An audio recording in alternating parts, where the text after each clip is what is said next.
महाथोर तयाची पत्नी होती सुंदर। नदी किनारी एकदा त्यांनी घातली महापूजा दोघांनी।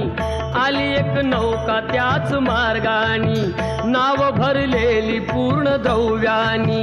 होती व्यापारी साधू बाण्याची रीत पाहण्यास आला पूजनाची। उल्कामुख त्यास बोले ऐकावे व्रत नारायणाचे आचरावे। मनोइच्छित फळ मागावे चरणी श्री हरीच्या लागावे। घरासी आला वाणी परतून तयाची पत्नी होती शिलवान। तयांना नव्हते काही संतान केला म्हणून नवसवान्यान। पती पत्नीला झाली जाण कन्या ही झाली त्यास रूपवान। कलावती